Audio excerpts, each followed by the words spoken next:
Welcome back to the Board Game Closet. I'm Tim. I'm Rod. And today we're taking a look at Mysterium. This is a game for 2 to 7 people, plays in roughly 42 minutes, and is good for ages 10 and up. This is the American version that's been put out by Asmodee. And let's take a look at what's in the box.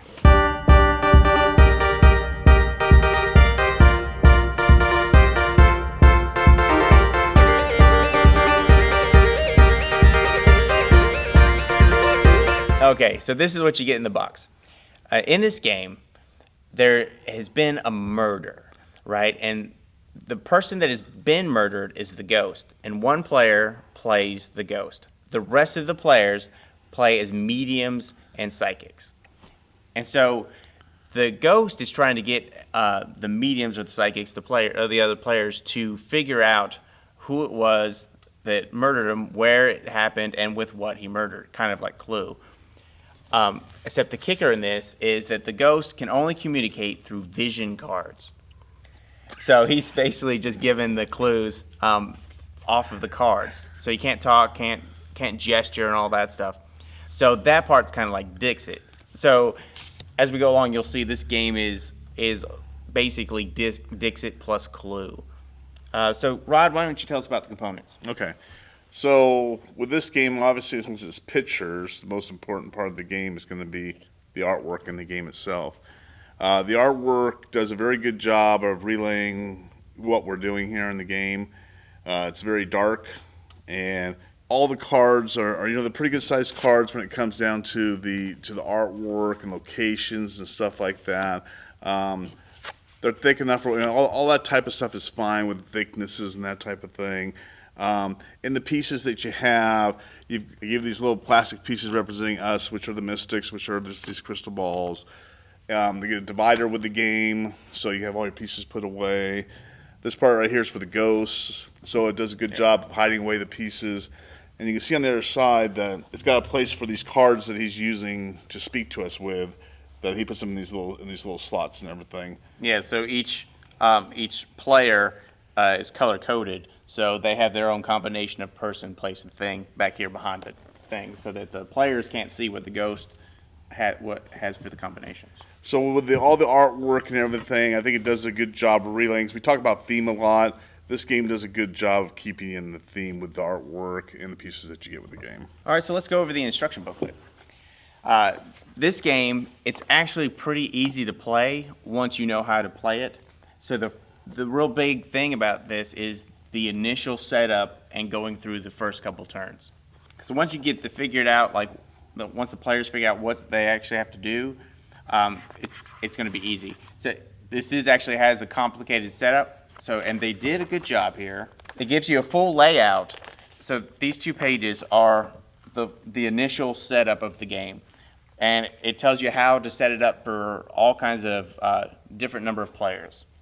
So that way you can just go through these steps every single time, make sure you got everything set up and perfectly for when it starts. It even walks it through it as if the players were helping the ghost set up, because the ghost has got the most of the setup because he's got to put all the combinations together. Speaking of the ghost, it's very important to have a good player playing the ghost, because sometimes you may not have a good player playing the ghost, and the game just doesn't go as well. So make sure you get a good player playing the ghost. Remember, there's always going to be one player who doesn't quite get it, and you're going to have to work around that. And as the ghost, you're going to have to give him a lot more obvious clues.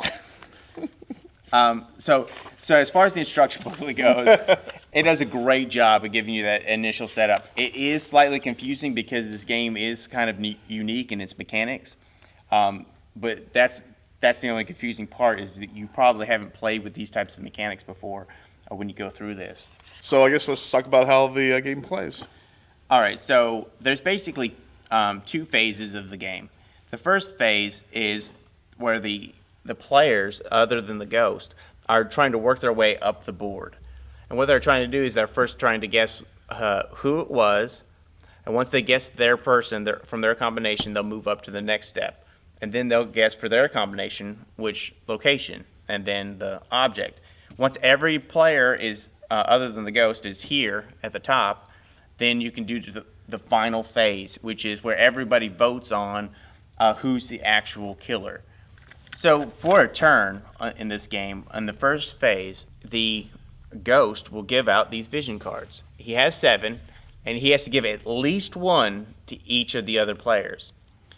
Then they take their vision card and they try to guess. So we'll say that they're on the guessing the person. And they'll try to guess their person based on the clue on the card. Once everybody got a clue, the timer kicks off. You have 2 minutes at that point to finalize your guess and to your votes. Then, at the end of the turn, the ghost tells you if you're correct or incorrect. If you are incorrect, you just go back. This stays here. You keep your vision cards as further clues for your next turn. And then he tells the next person, if you're correct, you actually collect the card and you put it in your sleeve. And this way you'll have a combination for the end phase of the game. All right, and then you'll move your token up to the next point. And anybody that voted on yours and said that it was correct will get a point up here in the clairvoyance tracker. So I guess we should talk about how the game plays as a group of people. The one thing I found interesting, because obviously the ghost can't speak, when you're playing with other people, you're trying to figure out little things like, so he only has a certain amount of cards to choose from to try to give you the hints. So if he's trying to hint that it's some guy wearing a red vest or something, that's the one you're supposed to be choosing, he may pick a card that just has some red in it for some reason, and that's the best he can do, and hand you that card. So it can be pretty obscure when you're looking at the artwork. It may show a bunch of wind blowing and a mountain, and then all of a sudden there's a red feather in there. Well, all he was trying to convey in it was that red feather, being red. The vision cards are just random pictures, and the ghost only gets 7 cards. And so the more players you got, the less clues you really got for each person. So, but on smaller games, you could actually pick like say if red is the clue you're trying to give the person, you can just give them 2 or 3 cards that have red in it like this and hand it over. Remember, you can't say anything, you can't make any gestures, so he doesn't know what to look for, but hopefully he'll be able to narrow it down. Hopefully he will be able to narrow it down. Okay, at the end of our videos, we like to do we have a rating system of dice. We do the green, white, and red. Red being we hated it, white being we like it. If it was at the table, I'd play it, but not so sure I'd buy it. Green being I would buy it. All right, here's the big reveal, and 2 greens. Hey, it's 2 greens. Rod, why don't you tell us why you gave it a green? I gave it a green. So this is not the normal game that I would buy, because it's just not the style I like. I like war and stuff. But this is the type of game that would be fun playing with the family, that type of thing. It's like I use my wife as a prime example. She wouldn't play 95% of the games that I would play. This is one that she would play and probably enjoy. The only part of the game that I have any hesitation about, and this is all about yourself personally, is the medium thing and the ghost thing. I'm not sure how you feel about that, but that's the only hesitation I have on the game. But I did give it a green.